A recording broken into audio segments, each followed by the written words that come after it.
The fat black mail-order bride sat bound to a wooden chair, her mouth sewn shut with crude stitches that pulled at swollen flesh. Mercy Freeman had been silent for 3 days. The stitches were not the worst part. The worst part was the waiting. Dust motes danced in the single shaft of light that cut through the cabin's only window. Outside, the Arizona wind howled like something dying. Inside, Mercy's breathing was the only sound, measured and careful through her nose. Her wrists were raw beneath the rope. The chair creaked with each small movement. She had stopped struggling hours ago. Energy was precious now. She would need it later. The door burst open. Arthur Morgan stumbled inside, his weathered face gray with pain. Blood darkened his shirt in a spreading stain. His boots dragged across the wooden floor. In his trembling hand, he held a small knife. His eyes found hers. Something broke in his expression. "I'm sorry, child." His voice was barely a whisper. "This ain't right. This ain't how folks should live." He approached with unsteady steps. The knife shook in his grip. Mercy held perfectly still as he positioned the blade against the first stitch. His breath was ragged. His hands were gentle. The first thread parted. Pain shot through her lips as the second stitch gave way. Then the third. Morgan worked with the careful precision of a man who had sewn up wounded cattle. Blood welled in the small cuts. The final stitch snapped. Mercy's first breath of freedom was fire in her throat. She gasped, tasting copper and salt. Her lips felt foreign, swollen, and strange. Morgan collapsed to his knees beside her chair. The knife clattered to the floor. From his vest pocket, he pulled a small brass key. His fingers pressed it into her palm. The truth. Each word cost him. "It's in my safe. Stop them before they kill more innocents." His eyes were already going distant. The blood stain on his shirt had stopped growing. Mercy felt the weight of the key against her skin. "Who did this?" Her voice came out as a croak, but Arthur Morgan was beyond answering. His hand fell away from hers. The wind outside seemed to grow louder, filling the silence he left behind. Mercy sat alone with the dead man and the key. Her wrists were still bound. Her mouth still tasted of blood, but she could speak. The rope around her wrists had been tied by someone who knew knots. She worked her fingers against the binding, feeling for any give. The rough hemp cut into her skin. Morgan's knife lay just out of reach. She studied the dead rancher's face. Even in death, he looked troubled. Whatever secret he had died protecting, it had cost him everything. The key was warm in her palm. Brass, old, with teeth worn smooth by use. A safe key, like he said. But where was the safe?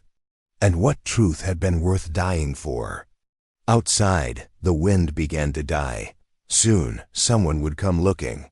Dutch's men, probably. Or the sheriff. Someone would want to know why Arthur Morgan had left his ranch to ride out into the desert. Mercy forced herself to think past the pain. 3 days ago, she had stepped off the stagecoach with hope in her heart and a letter from her intended husband. Tobias Wright had promised her a new life, a chance to leave the poverty of Louisiana behind. Instead, she had found a dead husband and a town full of secrets. The rope gave slightly. She worked her left hand free, then her right. Blood returned to her fingers in painful waves. She picked up Morgan's knife and stood on unsteady legs. The cabin was small, sparse. A single room with a bed, a table, and a cold stove. No safe that she could see. Morgan's secret was somewhere else. She knelt beside his body. His vest pockets held nothing but tobacco and a few coins. His gun belt was empty. Someone had taken his weapon.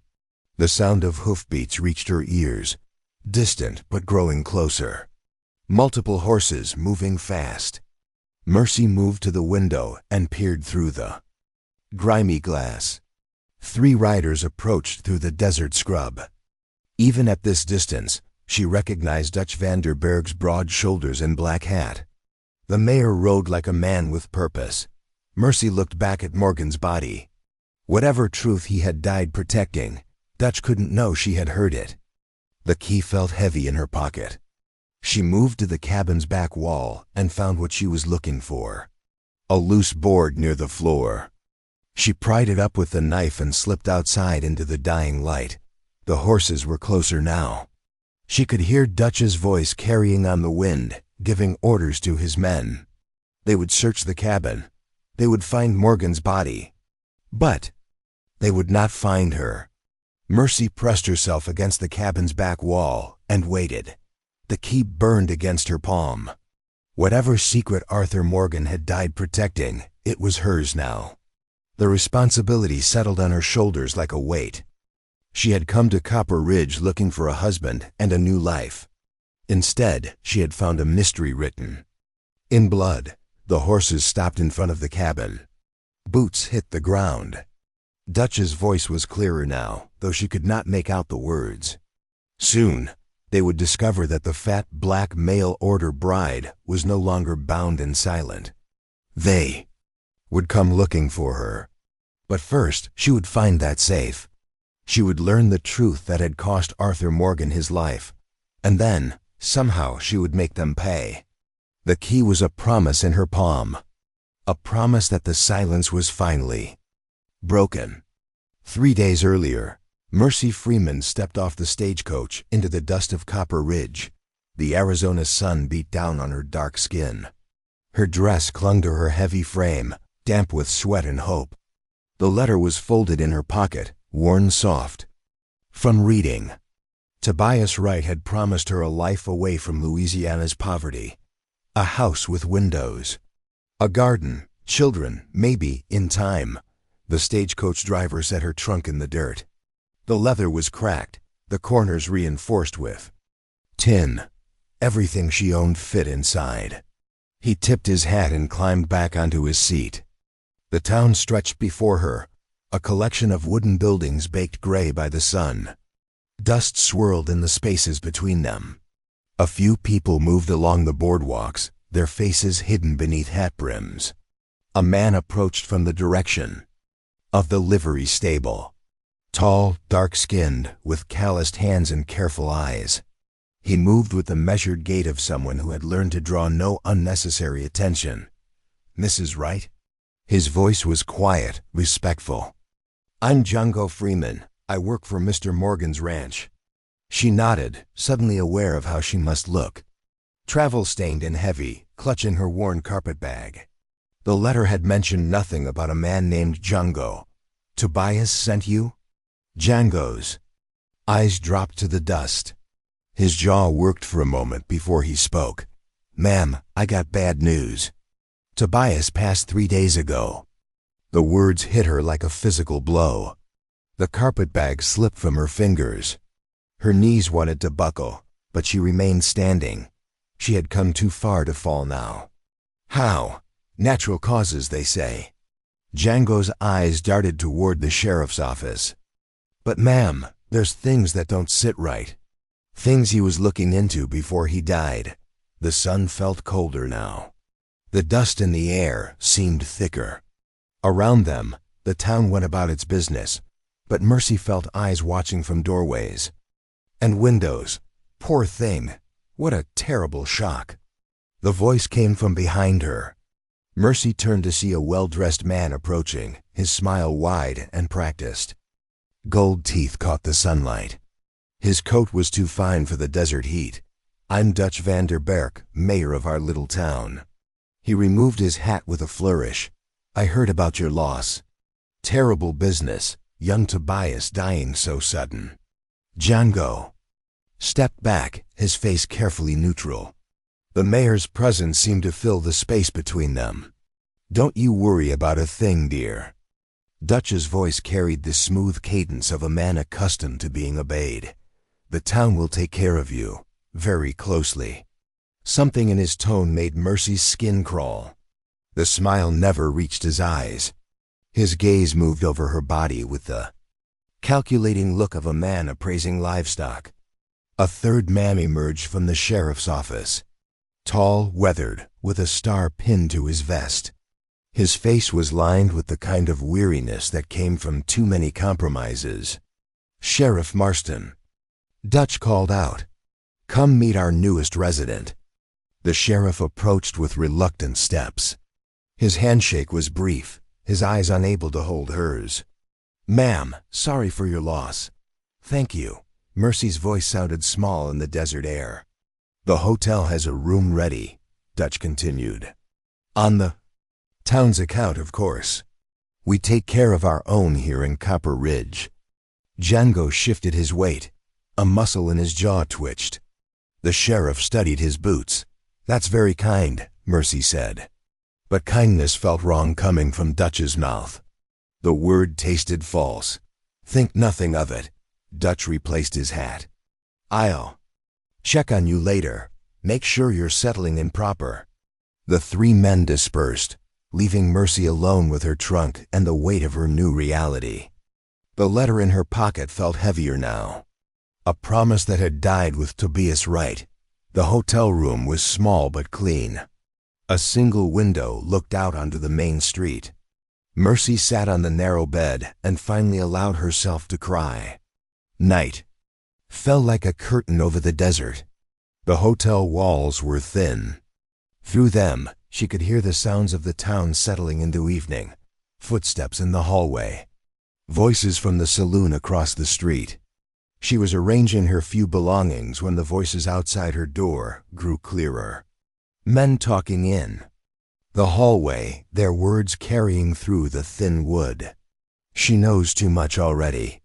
Dutch's voice was unmistakable. "What could she know? She just got here." Another voice, younger, nervous.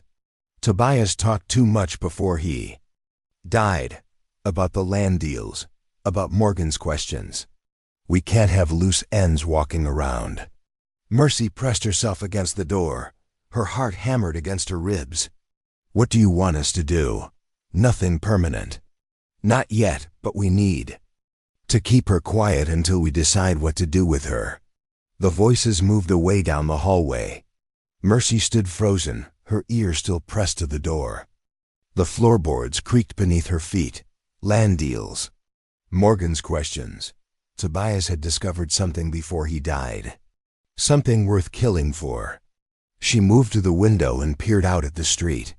The town looked peaceful in the lamplight. A few people moved along the boardwalks.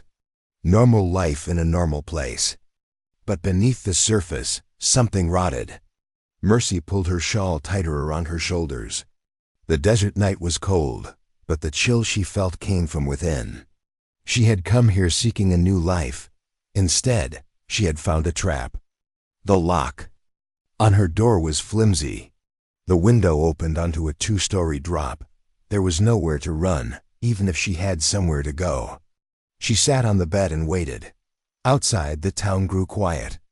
The saloon closed. The last lamplight flickered out.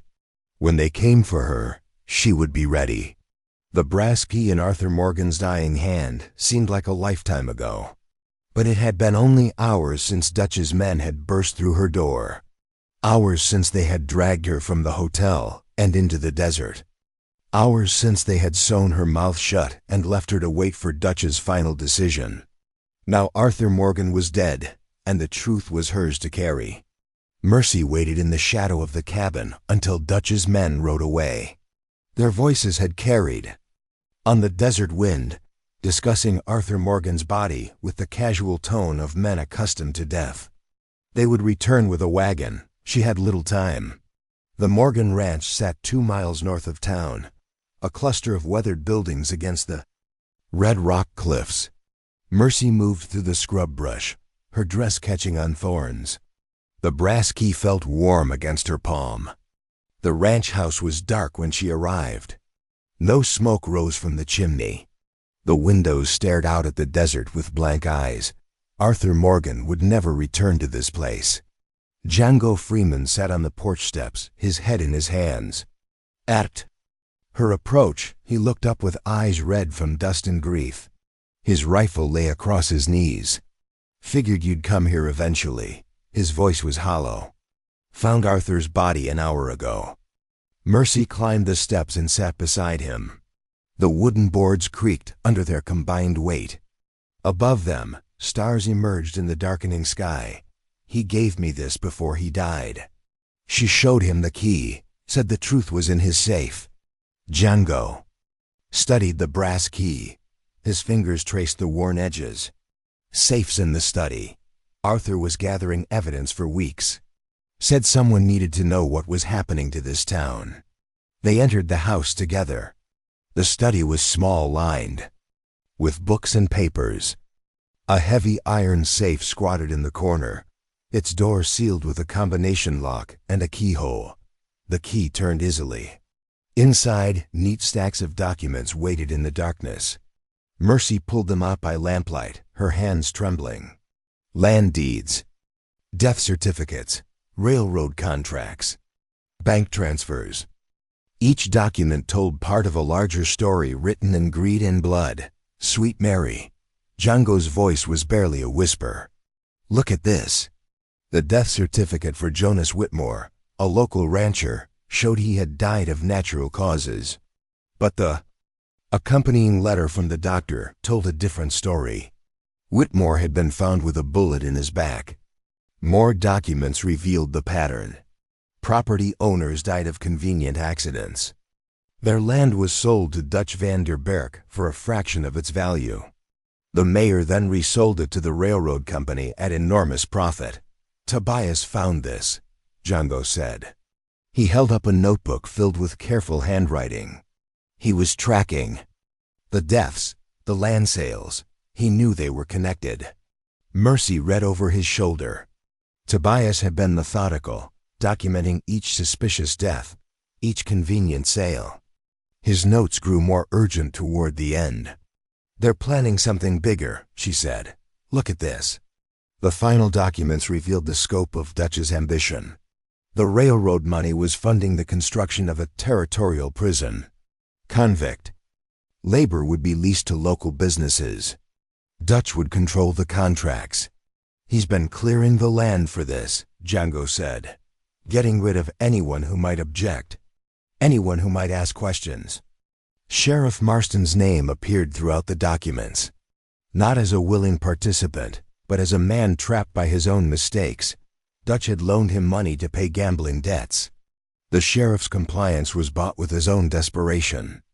John's not evil, Django said. Just weak. Dutch has been using that weakness for years. Mercy found her own name in the final pages. Tobias had written about her arrival, about the danger she might face. He had planned to hide the evidence with her belongings before confronting Dutch. He died protecting me, she said. And I didn't even know him. Django's hand settled on her shoulder. The touch was gentle, careful. Arthur died protecting you too. That makes you family now. The lamp flickered in the draft from the open window. Outside, coyotes called to each other across the desert. The sound was lonely and wild. What do we do with this? Mercy asked. We finish what they started. Arthur and Tobias both died for this truth. We make sure it sees daylight. Django moved to the window and peered out at the night. His body was tense, alert. Dutch's men will come back. This place won't be safe much longer. Mercy gathered the documents into a leather satchel. The papers rustled in the silence. Each page represented a life lost, a family destroyed. The weight of them felt immense. There's more, Django said. He pulled a hidden drawer from the desk. Inside were letters from other towns, other territories. Dutch's operation was spreading. He's done this before, Mercy said. Other places, other people. The letters described similar patterns of mysterious deaths and land acquisitions. Dutch had perfected his system over years of practice. Copper Ridge was just his latest victim. We need help, Django said. Federal marshals, maybe. Someone outside Dutch's reach. But the nearest federal office was 3 days' ride through hostile territory. And Dutch's influence extended far beyond the town limits. The railroad company had connections in the territorial government. We can't run, Mercy said. These people trusted Arthur and Tobias. They died believing someone would carry on their work. Django nodded slowly. His eyes held the weight of a man who had seen too much injustice. Then we stay, we fight. They spent the night planning. Django knew the town's rhythms, its secrets. He could identify Dutch's allies and enemies. Mercy had something else, something Dutch couldn't buy or intimidate. She had nothing left to lose. The documents revealed Dutch's timeline. The final. Land transfers would happen within the week. Once the railroad owned the territory, the prison construction would begin. After that, stopping him would be impossible. There's a town meeting tomorrow night, Django said. Dutch will announce the development project. Make it sound like progress coming to Copper Ridge. Mercy studied the maps Arthur had drawn. The proposed prison site sat directly on top of the old cemetery. Graves would be moved to make room for cell blocks. Even the dead were not safe from Dutch's ambition. We need witnesses, she said. People who can testify to what they've seen. Django shook his head. Dutch controls this town through fear. Anyone who speaks out ends up dead or disappeared. The lamp burned low as dawn approached. Outside, the desert began to lighten with the first hint of sunrise. Soon, Dutch's men would return to collect Arthur's body. The old rancher would be buried quietly, his questions silenced forever, but his evidence would survive. Mercy folded the documents carefully and secured them in her dress. The papers crinkled against her skin with each movement. We need to get you somewhere safe, Django said. Dutch will be looking for you. Mercy stood and moved to the window. The desert stretched endlessly in all directions. No place was truly safe from a man with Dutch's resources and connections. I'm tired of hiding, she said. Tired of being afraid. Django joined her at the window. His presence was solid, reassuring. Together, they watched the sun rise over the broken land. Then we make our stand, he said. Here, now, before anyone else dies. The truth burned in Mercy's chest. Arthur Morgan's sacrifice had given her a voice. Now she would use it. Mercy and Django left the ranch house as the sun climbed higher. The documents were secured in a leather satchel, its weight both burden and weapon. They needed allies, but in a town controlled by Dutch van der Berk, trust was a luxury they could not afford. The church sat at the edge of town, its white steeple reaching toward the cloudless sky. Reverend Hosea Matthews had arrived in Copper Ridge the same week as Dutch, bringing comfort to the faithful and sanctuary to the lost. If anyone could rally the town's conscience, it would be him. Mercy approached the church steps with cautious hope. The Reverend emerged from the shadowed doorway, his silver hair catching the morning light. His smile was warm, practiced, a shepherd, greeting his flock. My dear child, he said, descending the steps with outstretched arms. I heard about your terrible ordeal. Come, let us pray for your healing. Django hung back, his instincts sharp. Something in the Reverend's tone felt wrong, too smooth, too knowing. But Mercy needed to believe in sanctuary. Inside the church, dust motes danced in the colored light from stained glass windows. The air was cool, heavy with the scent of old wood and candle wax. Mercy knelt at the altar, the satchel clutched against her chest. I have something that needs protection, she said. Evidence of terrible crimes. The Reverend's eyes grew sharp. His gentle mask slipped for just a moment. What kind of evidence, child? Django stepped forward, his hand resting on his gun belt. The kind that gets people killed. Now.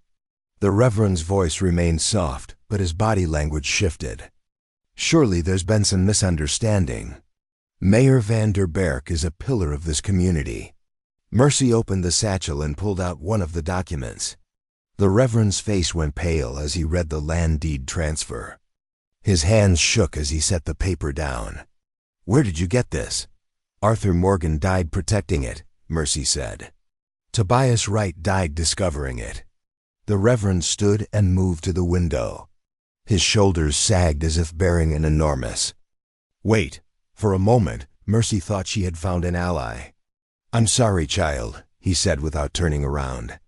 "But the Lord helps those who help themselves, and I got debts to pay." The church doors burst open. Dutch van der Berg strode in with 3 of his men, their spurs ringing on the wooden floor. His smile was cold, triumphant. "Reverend Matthews has been very helpful," Dutch said. "Folks tell him all sorts of interesting things in confession." Django's hand moved to his gun, but one of Dutch's men already had a rifle trained on him. The click of the hammer echoed in the sacred space. Now, Dutch continued. "No need for violence in the house of the Lord. We're all civilized people here." Mercy clutched the satchel tighter. The Reverend would not meet her eyes. His betrayal cut deeper than Dutch's cruelty. She had expected evil from the mayor. From a man of God, she had hoped for better. "Hand over the papers, dear," Dutch said, "and we can discuss your future in this town." "No." The word came out stronger than Mercy felt. Dutch's smile widened. "I was hoping you'd say that. Makes things so much more interesting." Django moved with sudden violence, tackling the nearest gunman. The rifle discharged into the ceiling, sending splinters of wood raining down. In the chaos, Mercy ran. She burst through the church's back door into the cemetery. Weathered headstones rose from the red earth. The dead watched silently as she fled between their markers.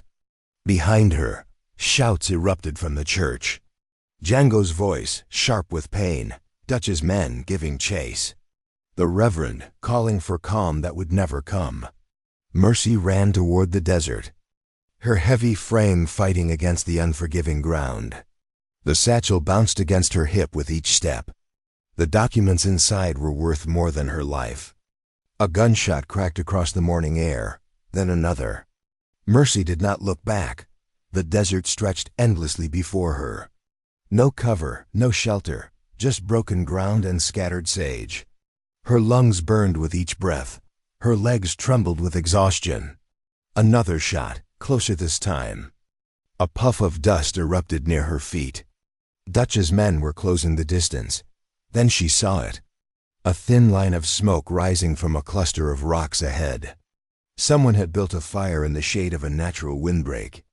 Mercy changed direction, desperation, driving her forward. The woman who emerged from the rocks was weathered and hard, her face carved by wind and sun. A rifle rested easily in her hands. Her eyes held the sharp intelligence of someone who had survived by trusting no one. "You're running from Dutch," the woman said. It was not a question. Mercy nodded, unable to speak through her exhaustion. The woman studied her for a long moment, then gestured toward the rocks. "Name's Sadie Adler. You best come with me." They disappeared into the maze of stone just as Dutch's men crested the ridge behind them. The rocks provided cover, but also trapped them. Sadie led Mercy deeper into the formation, her movements sure and silent. "Trading post just ahead," Sadie said, "fortified. We can make a stand there if needed." The trading post was built into the rocks themselves, its walls thick stone and timber. Gun ports looked out in all directions. This was a place built for war. Inside, Sadie poured water from a clay jug. Mercy drank greedily, the liquid cool against her parched throat. Through the gun ports, she could see Dutch's men searching the rocks. "They'll find us eventually," Sadie said. "But not before you tell me what's in that satchel." Mercy spread the documents across Sadie's rough table. The woman's expression darkened as she read, her hands clenched into fists. "The cemetery," she said. "They're planning to build on the cemetery." "You know about the prison?" Sadie's laugh was bitter. "This ain't about no prison, girl. This is about something bigger. Something that reaches all the way to Washington." She moved to a cabinet and pulled out a bottle of whiskey. Her movements were sharp, angry. "Dutch has been clearing territories for years. Always the same pattern. Always the same result. What result? Private prisons. Convict labor. Government contracts worth millions. Sati poured herself a drink. And the railroad provides the transportation, moves prisoners where they're needed most. The scope of it took Mercy's breath away. Not just Copper Ridge, but entire territories. Hundreds of people killed or displaced, all for profit. Why haven't you stopped him? Sadie's smile was grim. Who says I haven't tried? My husband died asking the same questions your Tobias asked. Dutch's operation is bigger than any one person. Can fight. Outside, the searching had stopped. Dutch's men had given up for now, but they would return. The desert was vast, but it could not hide them forever. There's something else, Sati said. She pulled out a map marked with red X's. These are all the places Dutch has operated.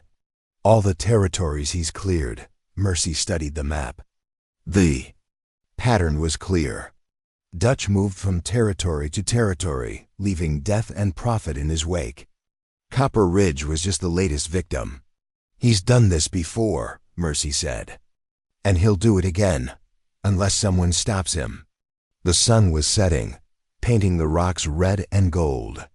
Soon, night would fall. Dutch's men would return with reinforcements. The trading post was defensible, but not indefinitely. We need to get word to the federal marshals, Mercy said. Sadie shook her head. Dutch has connections in Washington. Marshals who ask too many questions tend to disappear. Then what do we do? Sadie studied the documents again. Her finger traced the signatures, the dates, the careful records of Dutch's crimes. We make sure everyone knows. Every newspaper, every politician, every judge. Make it too big to hide. How? The town meeting tomorrow night. Dutch will announce his prison project. Make it sound like progress. Sadie's eyes were hard. That's when we tell the truth. Mercy felt the weight of the task settling on her shoulders. Standing up to Dutch in public would be suicide. But hiding in the desert would only delay the inevitable. Django, she said. We left him behind. Your friend's tough. He'll find a way to survive. But Mercy was not sure. The church had been a trap, and they had walked into it willingly. How many more traps waited in the darkness ahead? Django arrived at the trading post as the moon rose over the desert. His left arm hung in a makeshift sling, his shirt torn and bloodied. Mercy rushed to help him inside, her relief overwhelming. Thought they'd killed you, she said. Take more than Dutch's dogs to put me down. Django's voice was rough with pain, but his eyes burned with purpose. Got something to tell you about the Reverend. Sadie poured water for Django's wounds. The bullet had passed through his shoulder, missing bone but tearing muscle. He would heal, but slowly. Matthews has been feeding Dutch information for months. Django said, every confession, every secret, every plan. That's how they stayed ahead of Arthur and Tobias. Mercy felt the betrayal settle deeper into her bones. The church had been compromised from the beginning. Every prayer, every desperate plea for sanctuary had been delivered straight to Dutch's ears. There's more, Django continued. Dutch is moving faster than expected. The town meeting's been moved to tomorrow night. He's rushing the final land transfers. Sadie studied the documents spread across her table. Her finger traced the property lines, the dates, the signatures. Something spooked him. He's cutting corners. Federal marshals, Mercy said. Someone must have sent word. Or he's worried about these papers getting out. Django gestured to the evidence. Either way, we got one chance to stop him. The three of them sat in silence, the weight of the decision pressing down. The town meeting would be packed with Dutch's supporters. The sheriff would be there. The Reverend would be watching. Speaking out would be walking into a trap. I go alone, Mercy said. Django shook his head. You'll be dead before you finish talking. Maybe, but the truth will be heard. Sadie leaned back in her chair. Her weathered face was thoughtful. Not If we're smart about it, Dutch expects you to run. He's got men watching every road out of town, so we don't run. No, we make him come to us. Sadie moved to her gun cabinet and pulled out a rifle. The metal was well-oiled, cared for. This was a woman who understood violence. The trading post sits on the main road to the territorial capital. Every supply wagon passes through here. Every traveling merchant, every federal marshal. Mercy began to understand. We make the meeting come to us. Exactly. Dutch wants to announce his prison project to a friendly crowd. But what if that crowd included some unexpected guests? Django's eyes brightened despite his pain. The supply. Wagon from Santa Fe. It's due tomorrow evening. Driven by Charlie Gibbs, he's carried messages for me before. Owes me a favor from when I nursed his wife through the fever. The plan began to take shape. Charlie would spread word about the meeting to every settlement between here and Santa Fe. Federal marshals, territorial officials, newspaper reporters. Anyone who might be interested in Dutch's business practices. Dutch can't kill everyone, Sadie said. Not with witnesses. But Mercy knew the plan had flaws. Dutch was desperate now, cornered. Desperate men did desperate things. The meeting could turn into a massacre. We need insurance, she said. Something to guarantee Dutch can't just shoot his way out. Django struggled to his feet. His face was pale but determined. The sheriff.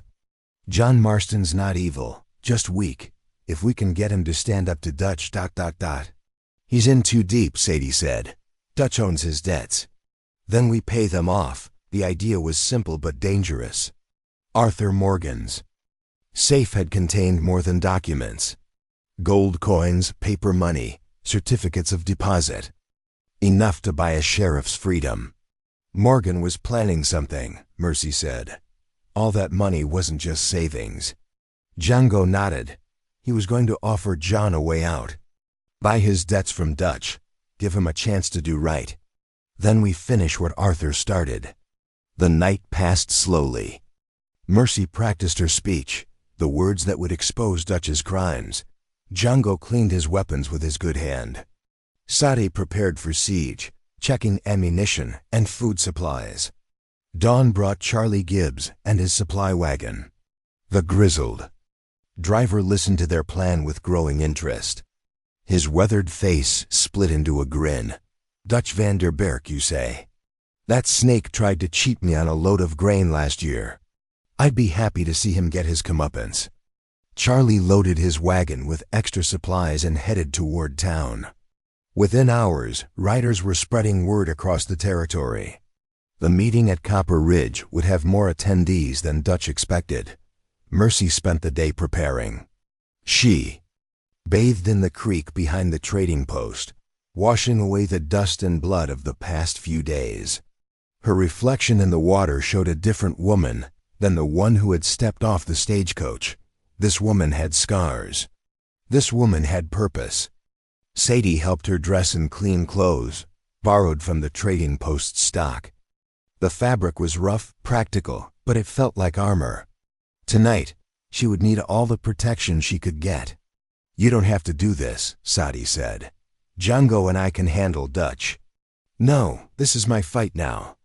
Arthur and Tobias died for this truth. I won't let their sacrifice be wasted. Django appeared in the doorway, his arm still in the sling but his gun belt around his waist. Time to go. The ride to town was silent. 3 people bound by purpose, heading toward uncertainty. The sun was setting, painting the desert in shades of blood and gold. Copper Ridge appeared ahead, its buildings dark against the dying light. Lamplight flickered in windows. People moved along the boardwalks, heading toward the meeting hall. They left their horses at the edge of town and walked the final distance. Mercy carried the documents in a new satchel, one that wouldn't tear or break. The evidence was everything now. The meeting hall was packed. Dutch stood at the front, his smile confident, his voice carrying easily across the crowd. He was talking about progress, about jobs, About the bright future awaiting Copper Ridge, Mercy saw Sheriff Marston near the back, his face troubled. The Reverend sat in the front row, his eyes scanning the crowd. Dutch's men were scattered throughout the room, hands resting on gun belts. But there were new faces too, men in city clothes taking notes. A woman with ink-stained fingers, clearly a reporter. Charlie Gibbs had done his work well. And now, Dutch was saying, I'm pleased to announce that the territorial prison will be built right here in Copper Ridge. Construction begins next month. The crowd murmured approval. Jobs meant prosperity. Prosperity meant survival in the harsh desert. Mercy stood up. The room fell silent. Dutch's smile faltered as he recognized her. His hand moved instinctively toward his gun. I got something to say about that prison, Mercy said. Her voice carried clearly in the sudden quiet. Every eye was on her. This was the moment Arthur Morgan had died for. The moment Tobias Wright had given his life to reach. I got something to say about how Dutch van der Berg gets his land. The silence stretched taut. Dutch's face had gone pale. His men were reaching for their weapons. But the strangers in the crowd leaned forward, suddenly interested. The reporter's pencil was poised over her notebook. Mercy opened the satchel and pulled out the first document. This is the death certificate for Jonas Whitmore. Says he died natural. But the doctor's private notes tell a different. The crowd stirred. Dutch raised his hand for silence, but his authority was slipping. That woman is clearly confused, he said. She's been through a terrible time. Yes, I have. Mercy's voice grew stronger. I've seen what happens to people who ask questions in this town.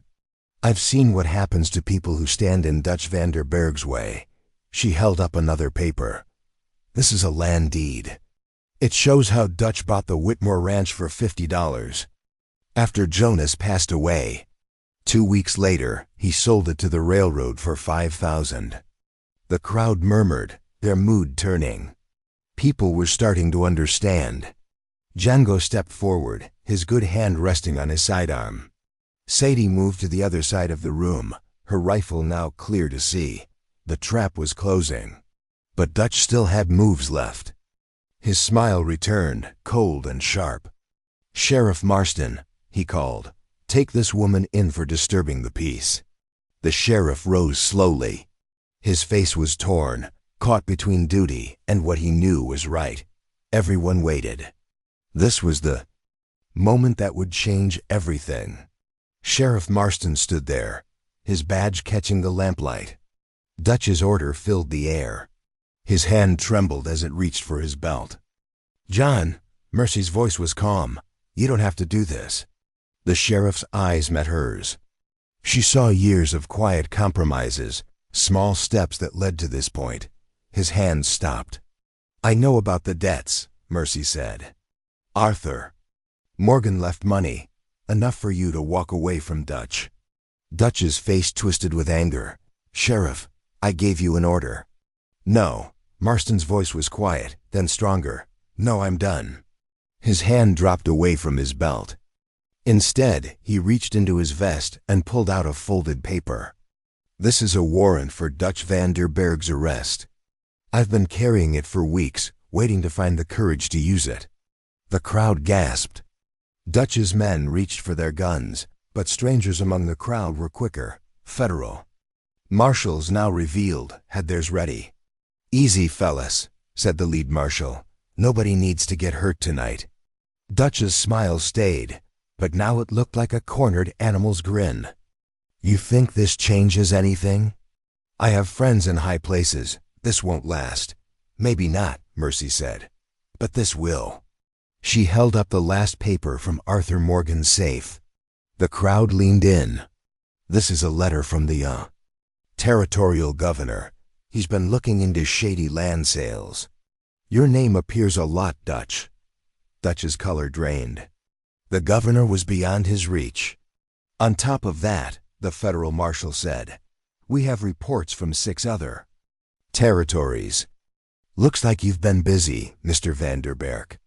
Dutch scanned the room for escape, but found none. His hold on power was gone, and everyone could see it. "You should have kept quiet, girl," a voice called from the crowd. Reverend Matthews pushed through, face desperate, a small pistol in his hand. "This is your fault," he said, pointing it at Mercy. "Everything was fine until you started digging." Django stepped forward, his good hand near his weapon, but the Reverend was quicker. Fear made him fast. "Stay back," Matthews shouted. "All of you, don't move." The crowd pressed against the walls. Mercy didn't flinch, her eyes locked on his. "You want to shoot me, Reverend?" she asked. "In front of all these people, before God?" Matthews' hand shook. Sweat gathered on his brow.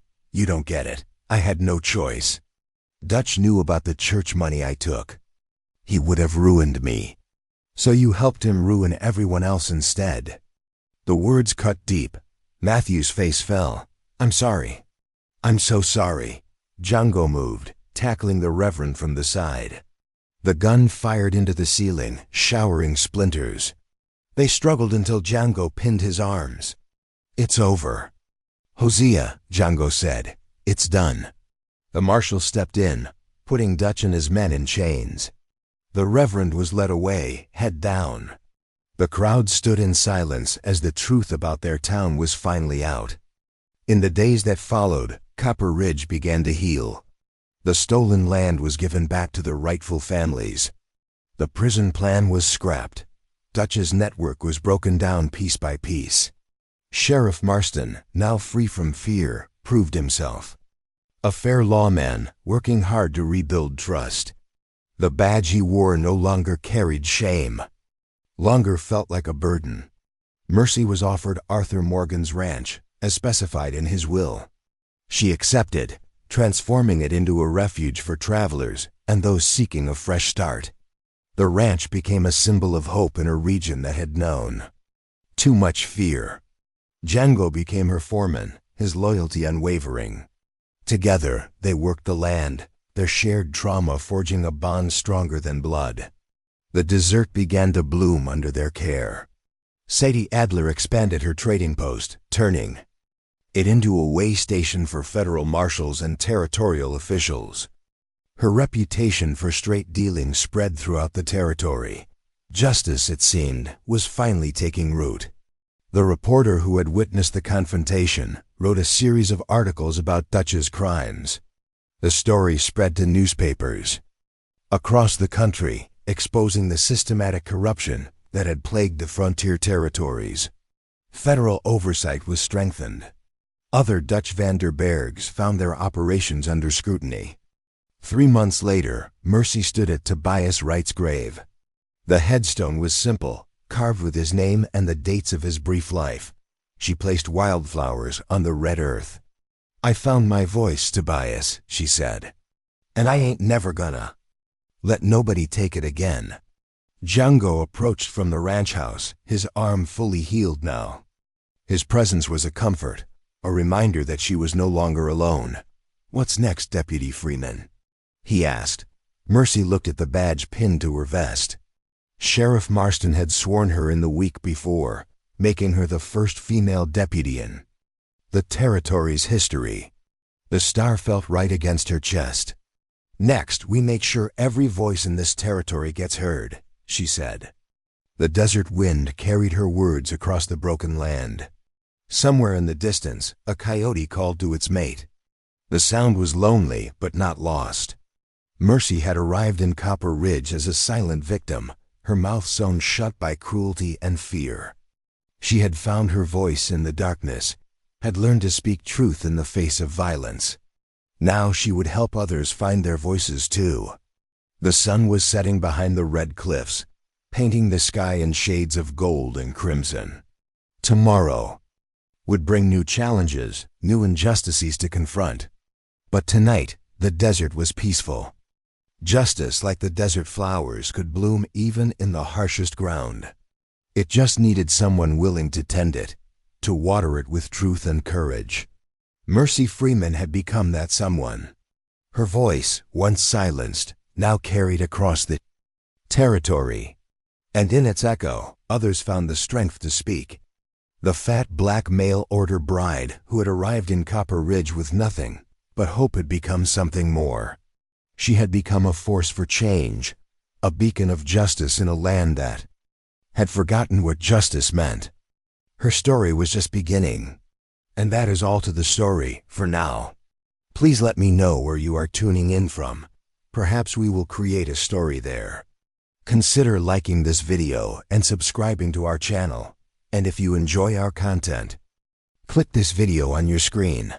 I promise you, it's worth watching. See you tomorrow.